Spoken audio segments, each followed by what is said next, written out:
Let's begin with this breaking news where we understand that organized labor unions in Nigeria say they will be embarking on an indefinite nationwide strike from Monday, 3rd of June 2024. Now, this comes as the government failed to have a consensus with the leadership of both unions on a new minimum wage. As of Tuesday, government had agreed to pay 60,000 naira as new minimum wage, which the union kicked against.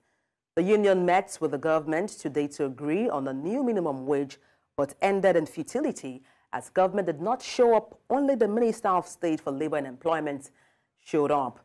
Organized labor unions say failure to reverse the electricity tariff and also agree on a feasible and reasonable amounts to be paid to workers necessitated the decision to embark on an indefinite strike. So, gentlemen of the press, we are calling on government to be much more responsive to the plight of the Nigerian workers. We are calling on them that the hardship that we are currently facing is as a result of the policies that were brought about by this government that we felt were not well thought out. And also, what has fed into this that we all know is quite obvious. The removal of fuel subsidy, the flotation of naira, and the increment of electricity price hike. Let's now connect with our correspondent, Marvelous Obamanu, for more on this. Marvelous, good evening. Glad to have you join me. Yeah, good evening. Yes, just update us on what we're hearing from the NLC. All right, of course, you know that the talk about new minimum wage has been ongoing in the last 2-3 this week. The union met with the government where they pegged the 1,000 naira, which the labor refused, and then they left the meeting, and then they had already scheduled that to further the discussion. So today, during the meeting, Labour said they didn't see any serious people representing the government, just few in government did not show up, only the Minister of State for Labor and Employment, who is just a reconciliator. So at the press conference with us just about 20 minutes back, announcing that they strike commencing on June 3rd, which is on Monday, till a new minimum wage is announced. And of course, you're aware that even they announced a 70,000 naira minimum wage to be paid to the state, and of posing 60,000 naira, whereas a state has agreed to pay margin on the part of the government. And of course, Labour is saying that, of course, we have electricity tariff that is, going up, and they will have 225 naira per kilowatt, of electricity. And Labour is saying because the whole thing is being difficult for Nigerian workers to carry. And of course, it determines the development of any nation. And for you to develop, you must take care of your workers and Nigerian workers. So this issue of agreeing and not agreeing to even a lot to desire on the part of the government to really know if they actually are interested in the welfare. Marvelous, your line seems to be breaking. We sincerely apologize for that audio quality. We'll try to connect with Marvelous in the course of the news bulletin. And now to security matters, where we understand that 11 people, all male, have been declared wanted for various criminal offenses by security operatives in Plateau State. At a joint security press briefing, which took place at the headquarters of Operation Safe Haven in Jos, the Plateau State capital, the men in uniform said they will not rest on their oars in ensuring the wanted personnel are apprehended and brought to book. Our correspondent Chizoba Anyanwe was there for News Central and now files in this report. Some parts of Plateau State over the past 20 years have come under different forms of attacks by gunmen who have remained unidentified. Worst recent incident is the 2023 Christmas Eve attacks that took the lives of dozens. However, these security operatives on the plateau say they are determined more than ever before to reduce crime and criminality in all its forms to the barest minimum. Operation Safe Haven has continued to take proactive steps towards securing lives and property in the joint operations area. These efforts have been occasionally derailed by activities of enemies of peace. The attack on parts of Barkin Lodi and Boko's local government areas of Plateau State on the Christmas Eve of 2023 is a case in focus. Also, while concerted efforts were being made to restore peace and stability in the area, some other criminals struck in parts of Boko's and Mangu local government areas on the 19th and 20th April 2024, and on 8th May 2024, which resulted in the loss of lives and property. With the number of lives lost, many others injured and maimed, and property destroyed and looted by the so-called unknown gunmen, the question now is, will these uniformed men allow these marauders have their way? In line with the mandate of Operation Safe Haven, we have not rested on our oars in the efforts to bring perpetrators of these heinous crimes to face justice. In this regard, we have sustained intelligence-led operations, which led to the neutralization in contact with some of the perpetrators, as well as the arrest of most of the criminals who participated in the attacks. For those here at large, over time we exploited the use of technology to conduct forensic examination. We reveal their identities. Consequently, the foreign persons are wanted for questioning for their complicity in attacks at different locations in Plateau State. Despite many arrests made so far and interrogations ongoing, any member of the public that would aid in the arrest of these men on the run stand a chance of being rewarded. In Jos for News Central, Chizoba Anyowe. Staying with security matters, the leadership of the Ohanese Ndigbo under the 10 leadership of the indigenous people of Biafra, Nnamdi Kano, have denounced the killing of security personnel by unknown armed men in the southeast. On Thursday, 2 soldiers were killed by yet-to-be-identified gunmen at the military checkpoints at the Obikabio Junction in the Obingwa local councils of the state. President General of the Ohanese Ndigbo Worldwide, Chief Emmanuel Uwanyawu, after a meeting with Nnamdi Kano, who is in the custody of the DSS, stated that Kano was not behind the order for the seated home. According to him, the senseless killing of security operatives by criminals does not enjoy the support of all right-thinking Igbos, the leadership of the Ohanese, as well as Nnamdi Kano. Nnamdi Kano is not in support. Nnamdi Kano is not in support of this question of law that people should people should start on today. He's not about it. I'm sad, very sad that in Igbo land, where I am now presiding as a leader, that some people can come and kill I hear 2 soldiers have been killed somewhere. These are people who are carrying the banner of Nigeria. These are people who have brought out their life for us. And it is very sad. We regard it as a criminal matter. Igbos are not happy about it, and we are very sad about it. Nnamdi Kano is not happy about it. And in fact, this is the more reason why we plead that our President Tinubu should take political action to release him. Because if he is released, nobody will now have any excuse whatsoever. We will now know who is a criminal and who is not a criminal. In the meantime, the military high command has promised to bring overwhelming military pressure on the proscribed independent people of Biafra over the killing of 5 soldiers at a checkpoint at Aba in Abia State on Wednesday. The Director of Defense Media Operations, Major General Edward Buba, made this known in a statement on Friday in Abuja.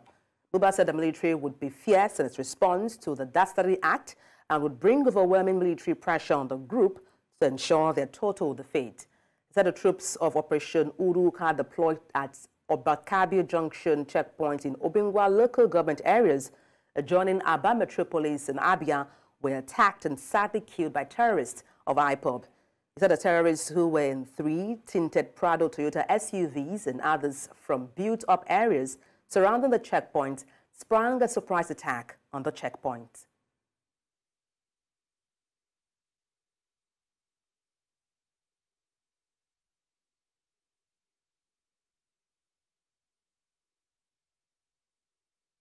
Our guest for that news story is Catch Ononoju, political and public affairs analyst. But we'll take a short break. We'll be right back. Stay with us.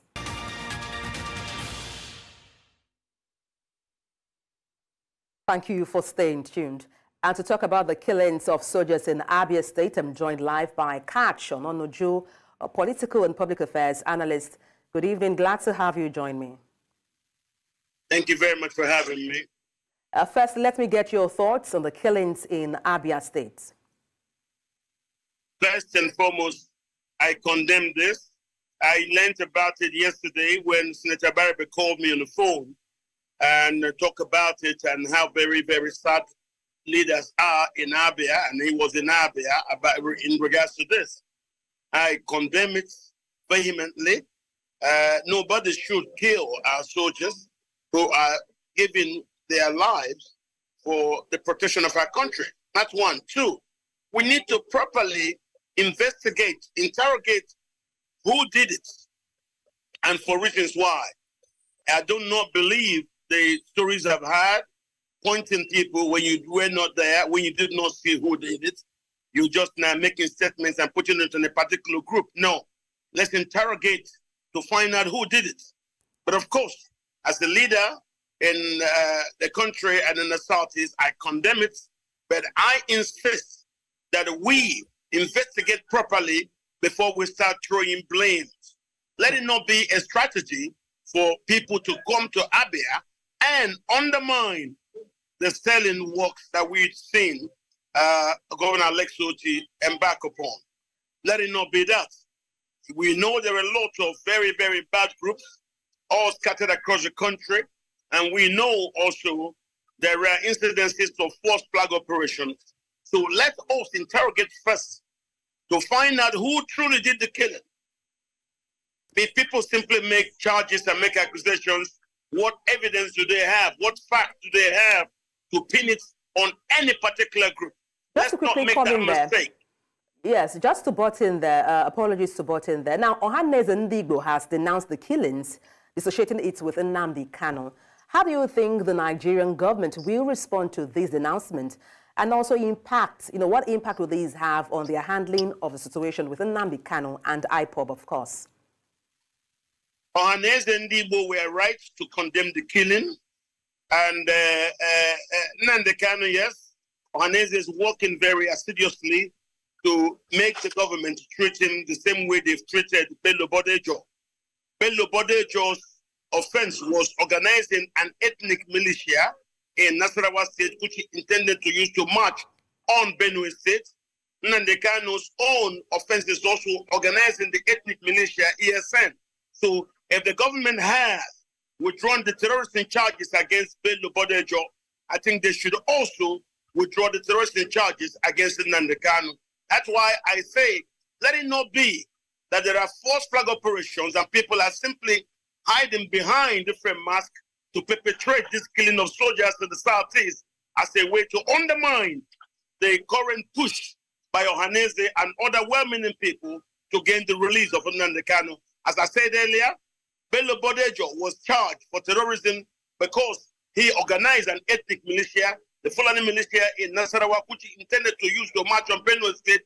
Nnamdi Kano was arrested for organizing an ethnic militia, the ESN. So if two of them are to be given the same treatment and their charges withdrawn and released, let this killing of soldiers not be staged as a false flag operation to undermine that effort of Ohanaeze to get Nnamdi Kano out. That's why I'm saying, let us investigate properly to know where the killings came from. Let it not be false flag operations to undermine the efforts of Igbo leaders to make peace with the federal government and having Nnamdi Kano released. I believe Nnamdi Kanu should be released. Just to add there, talking about Igbo leaders, what do you make of Chief Emmanuel Uwanyao's statement that Nnamdi Kanu is not behind the order for the seat at home? And what does this reveal about the dynamics within the separatist movement? Well, that is true. Nnamdi Kanu is not behind the order for stay at home. I am aware that Nnamdi Kanu's problem with his organization came after he did some administrative changes to the protocols of the signatories to the accounts of the organization in Germany, and that was how the organization started fragmented. So you now had some who formed what they call the Biafra National Movement, and they started working with Asari Dokubo, and then before you knew it, they have factions, and those factions, some of them started working with the Buhari administration against Nnamdi Kanu.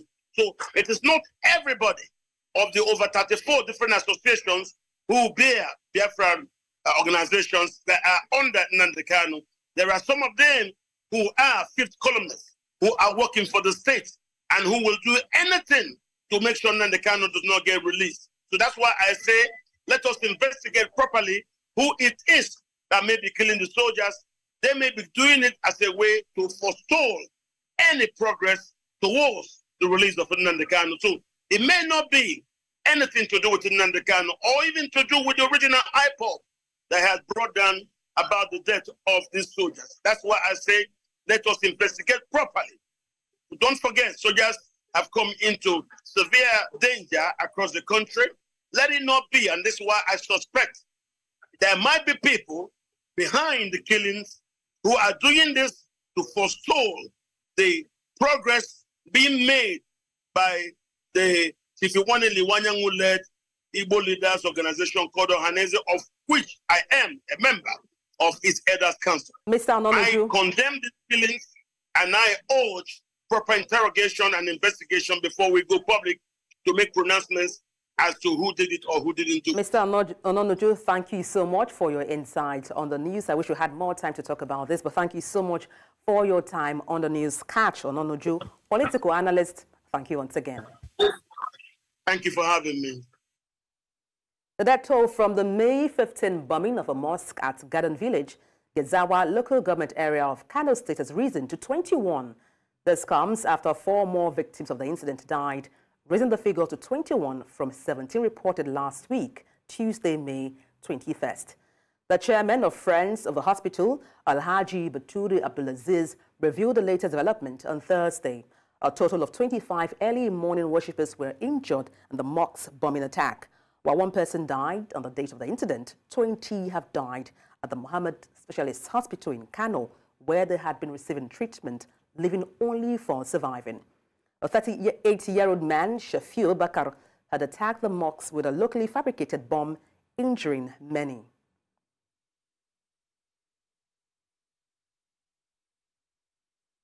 Recovery efforts ended at the scene where a 3-story building collapsed in Lagos Island, Nigeria, early Thursday morning. While heavy equipment and officials from the local building control agency have mobilized to the site, progress in debris removal has been slow due to heavy rainfall. Our correspondent Niyo Moni has details. Late Thursday, emergency responders rescued 10 individuals from the rubble of a 4-story residential building that collapsed in Lagos Island, Lagos. Clearance operations to remove remaining debris from the site, known as Ground Zero work, are pending commencement, especially due to the heavy downpour. Information given to us yesterday by the Lagos State Emergency Management Authority that there's going to be a ground zero operation as at this morning. Well, a few minutes ago there was an heavy downpour, so of course operations couldn't start.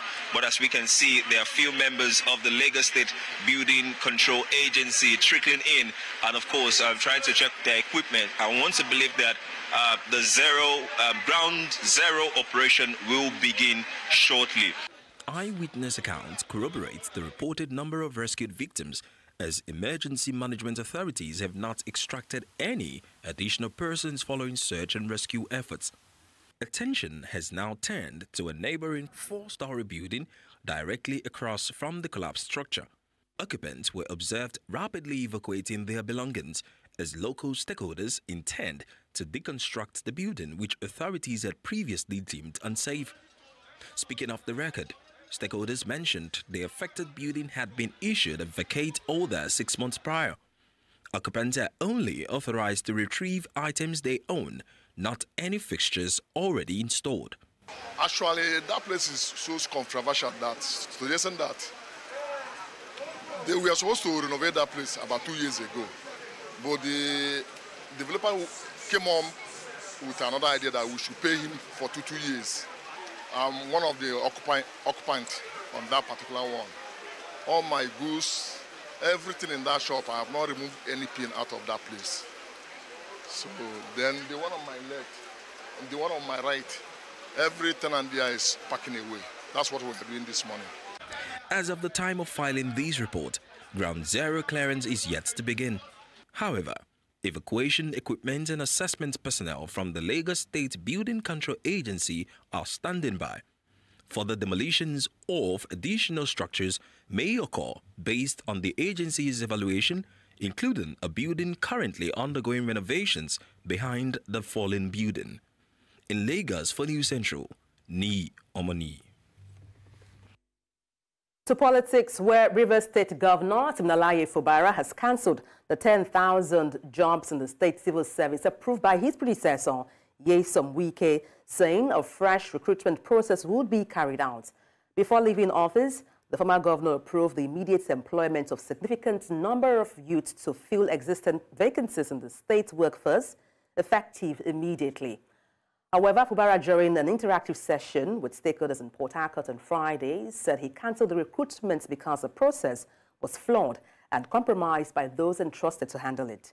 He said a more transparent process would commence soon, expressing sadness that when the names of those selected from the 23 local government areas were scrutinized, there were people smuggled in for political patronage.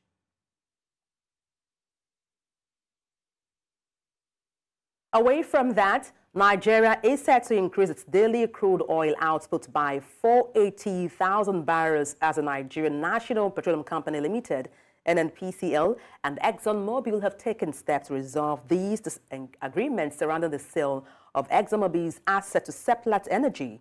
The NNPCL confirmed the signing of a settlement agreement with ExxonMobil, allowing for the divestment of 100% interest in Mobil producing Nigeria Unlimited to Seplat Energy Offshore Limited. This development comes after President Bola Tinubu intervened in the dispute, which had hindered the sale. The Minister of State for Petroleum, Heineken Lokpobiri, expressed concerns about Nigeria losing 480,000 barrels of crude oil per day due to the Seplat's ExxonMobil crisis. The resolution of the controversy is expected to contribute significantly to Nigeria's oil production and help meet OPEC targets. Nigeria's Minister of State for Petroleum Resources, Ekperikpe Ekpo, has inaugurated a 5.2 million standard cubic feet per day compressed natural gas and auto gas station in Lagos. The inauguration ceremony, which was themed From Gas to Prosperity, CNG for All, was held in Lagos State. The building of the facility was done by Nigerian National Petroleum Company and Transit Gas Nigeria Limited, a subsidiary of Axela. The CNG station is expected to fill about 3,700 cars or 600 trucks and buses per day. During the inauguration, Ekpo stated that the event is in line with President Tinubu's renewed hope agenda and signifies a huge milestone in the nation's journey towards energy security, accessibility, and affordability for all Nigerians. He adds that as the nation continues to take giant strides in the adoption of CNG as a sustainable alternative to PMS and AGO, they are resolute to bring the benefits of CNG adoption closer to the Nigerian people. Earlier, Temitope Kolade, Senior Manager and Lead, ESG and Climate Change Services at Anderson, spoke to us on these developments. Incentivize the conversion to CNG. But again, I would expect that the NNPC should do a lot more. According to the statements from the GMD of NNPC, the expectation is also that that sort of station that has been inaugurated in Lagos would be decentralized and will have them in the 6 geopolitical zones across Nigeria. And more importantly, the private sector investors would see reasons why they should also invest in this, and we'll begin to have the CNG stations across the nation. I think that way people will be incentivized because they will know that they could get these resources wherever they go across the country. Let's now tell you that Nigeria's Presidential Fiscal Policy and Tax Reforms Committee held a policy exposure workshop with journalists in Lagos State. The purpose was to inform journalists about the draft of the 2024 National Fiscal Policy and its proposed constitutional amendments on fiscal matters. Our correspondent, Perpetua Fasome Peter, was there and now reports. After submitting the quick wins report, the Presidential Fiscal Policy and Tax Reforms Committee holding a policy exposure session with journalists. The purpose of this session is to intimate them with recommendations in the 2024 National Fiscal Policy and other amendments that are geared towards making the tax system better in Nigeria. Do away with nuisance taxes with very low revenue yield, which are very costly to collect and place a lot of burden on the poor and small businesses. Do away with them. Then focus on high revenue yielding taxes. With most public institutions of learning in Nigeria struggling to keep up with standards due to inadequacies of funding, many Nigerian parents are resorting to sending their wards to foreign institutions to guarantee qualitative and sound education. The challenge with the option, however, is making the choice of the right institution. Recently, representatives from one of UK's leading universities, Loughborough University, held a press conference to foster strategic partnerships between the institution and the British Council in Lagos, Nigeria, focusing on advancing sustainable development in Nigeria. Our correspondent, Bettina Onwili, reports. Loughborough is one of the UK's leading universities. It is ranked among some of the top-performing institutions in the country and holds an array of awards and accolades that evidence its strong performance across all areas of its delivery, including research, sports, student experience, and facilities. Loughborough University has two outstanding campuses, the Loughborough campus and the London campus. The Loughborough campus is situated in the heart of England, while the London campus is the postgraduate campus located here east, based on Queen Elizabeth Olympic Park. And one of the good things about the UK is that we have a diverse spectrum of universities. So there are over 140 universities in the UK, and the prices they charge vary depending on the type of institution that they are, the type of education that they offer, the types of facilities that they provide. So we're towards the upper end of those universities. Through thematic discussions on sports, health and well-being, climate change and net zero, and vibrant and inclusive communities, Loughborough University has set its focus to explore collaboration opportunities, exchange ideas, and address shared challenges with various stakeholders. The institution aims to do this by leveraging expertise from the academia, industry, government, and communities to bring about impactful initiatives that will promote social, environmental, and economic well-being in Nigeria. One thing I love about Loughborough University is that they do recognize how hard it is for African students to come up with the fees, the UK fees, which is why we've got the initiatives that Malcolm has kind of explained.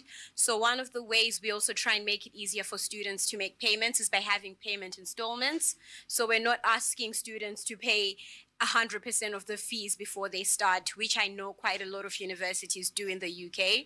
So you can break down the payment, and our finance team are understanding of particularly Nigerian students with the currency situations that you might want to hold on to your money and then make a payment at a later date. As long as it's communicated and there's been some payment that's been made, it's something we understand. Our deposit is £2,500, one of the lowest in the UK. That's another way we try and make it easier for Nigerian students to kind of like meet the payment debt. Schooling and education play a critical role in the way society progresses, especially at a time when sustainable development is so incredibly crucial. It is on this premise that Loughborough University aims to provide quality education leads that will produce informed citizenship, thoughtful behavior, and a sense of responsibility to the local community as well as the environment. In Lagos, for News Central, Bettina Nwili. Let's now tell you that United Nations agencies chiefs on Friday demanded unimpeded humanitarian access to deliver aid throughout Sudan, warning that time is running out to prevent widespread famine. In a joint statement, the heads of multiple UN agencies urged all parties to stop obstructing humanitarian efforts. According to the UN agencies, if they are prevented from providing aid rapidly and at scale, more people will die. They warned of a nightmare scenario with famine, increased refugee flows, and higher child mortality from disease and malnutrition without immediate action. The statement issued by UN Aid Chief Martin Griffiths and heads of various UN agencies highlighted the urgent need for cooperation. Fighting in Sudan, which began in April last year between the army and paramilitary rapid support forces, has caused thousands of deaths and humanitarian crisis. In South Africa, election results continue to trickle in 2 days after voting. According to analysts, the African National Congress is facing a significant challenge. The party, which has been in power for nearly 3 decades, is losing its grip on the nation's vote. Our correspondent, Bongani Siba, has details on this. Bongani, just fill us in on what it is like regarding election results. Yes, definitely. Smaller parties here that are contested this year, and some of the independent parties are upsetting the bigger parties. Now I could see that at least the EFF is making strides in the national results. Now they are over 1 million, but still behind the MK, ANC, and Democratic Alliance. And also you can see smaller parties, they also have votes. And the surprising one is the party that VF Plus also having some votes. The PAC also having some votes. And also Action SA. Earlier on, I was speaking to him and Mashaba. He's not happy about the MK. He even said that some of the votes of Action SA went to MK. So MK is the problem party here. All parties complaining about it, but I continue to speak to smaller parties just to hear how this MK has upsetted them, and also if they are happy about the voting system and how the voting went about. I am joined by Helos, the Member of Parliament for VF Plus, just to speak to us about how the election went, and are you also upset like any other parties? MK, is it upsetting you? Bongani, yes, I think the MK is quite an upset in this election. We didn't expect them to do quite as well, and I must say we're quite worried about the functioning in Parliament after all. I don't think they have very good structures. I don't think they have very good discipline. They don't have a very good track record, so we'll have to see how we function in Parliament after the votes have been tallied and after we know exactly what the representation is in Parliament. So, yeah, we'll see what happens. As VF Plus, how are you doing? The numbers there, is it looking good for you? It is. It's not bad. We're standing at 175,000. We're past the 2014 mark. We did exceptionally well in the 2019 election, so we're not quite there yet. But we're hoping for improvement still on that number. And then we'll see. But we've been a consistent opposition party for 30 years, and we hope to continue doing that. The IEC just briefed the media, and there are some irregularities that happened during the voting. What are some of these irregularities, and have you filed any complaints like other parties? We have a system that we call the issue tracker, and we file all of our issues and queries that we have on the issue tracker for it to be resolved by the IEC. Many problems we've encountered are people who suddenly are registered in another VD than what they've been registered in for years. People who didn't get all 3 ballots that were supposed to get all 3 ballots. People who suddenly don't appear on the voters' roll. So there were many discrepancies and many problems with this election, more I found than with previous elections. And we've brought that to all the different levels of the IEC structures. So we'll see what they have to say about that. Thank you so much for joining us. That was the VF plus member of parliament. They're talking to us about how they are not happy about the IEC. Just like any other parties here, they are not happy about how the elections were conducted. But we are here now waiting for results, and results continue to trickle in. Thank you so much, Bongani Sisiba. And still in South Africa, where former President Jacob Zuma is emerging as the biggest victor of the country's election, as his new breakaway MK party appears poised for major gains at the expense of the governing African National Congress, with more than 2/3 of votes counted on Friday evening. The MK appeared to be on the end of grabbing power in KwaZulu-Natal, comfortably leading in a province where the ANC has never previously lost since the first post-apartheid elections in 1994. The United Nations Security Council unanimously, at the request of Baghdad, decided on Friday that its political mission in Iraq would leave the country at the end of 2025 after more than 20 years. Earlier this month, in a letter to the Council, Iraqi Prime Minister Mohammed Shia al-Sudani called for the United Nations Assistance Mission for Iraq to be closed. Al-Sudani said the mission had overcome great and varied challenges and that the grounds for having political mission in Iraq no longer exist. The United Nations Security Council resolution adopted on Friday extended the mission's mandate for a final 19-month period until 31st December 2025, after which the UN mission will cease all work and operations. We all recognize that Iraq has changed dramatically in recent years, and that UNAMI's mission needed to be realigned as part of our commitment to fostering a secure, stable, and sovereign Iraq. And we, as members of this Council, will continue to monitor further progress toward achieving important milestones in the Secretary General's forthcoming reports and recommendations. Убеждены, что за 20 лет с момента своего создания МОНСИ в полной мере реализовала свой потенциал по содействию восстановлению иракской государственности, и теперь народ Ирака готов взять на себя всю полноту ответственности за политическое. The United States President Joe Biden has eased the ban on Ukraine using U.S. weapons inside Russian territory to help the country defend its northeastern Kharkiv region from attack. Several U.S. officials, speaking on condition of anonymity, told newsmen that Kyiv would be allowed to use weapons on the border of Kharkiv region, which came under renewed Russian attack earlier this month. The U.S. decision, which has predictably angered Kremlin officials, marked a policy shift by Biden, who had refused to let Kyiv use U.S. weapons beyond Ukraine's borders, and comes as France and other European countries indicated Ukraine will be allowed to use their weapons on military targets inside Russia.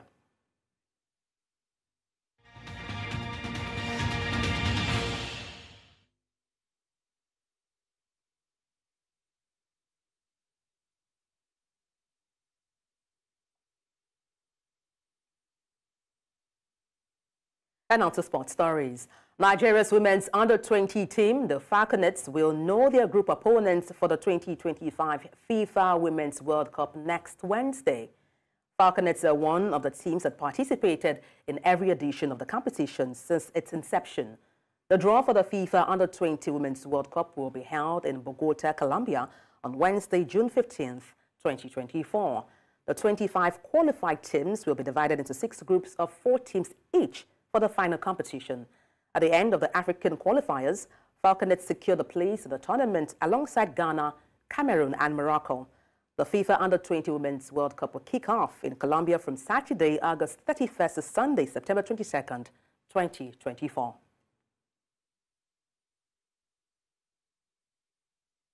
The Referees Department of the African Soccer Governing Body has announced June 9th to 13th, 2024 for the selected referees and assistants to undergo training despite the competition being uncertain.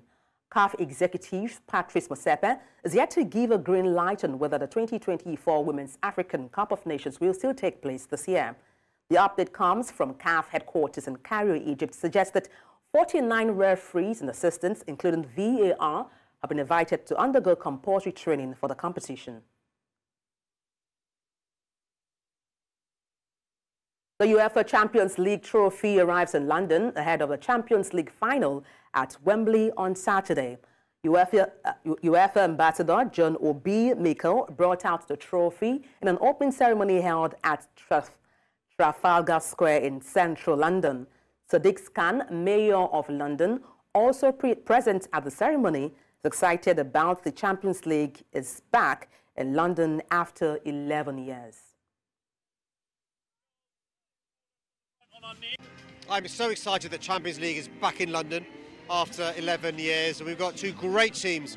Real Madrid, European royalty, versus Borussia Dortmund. It's going to be a great game on Saturday.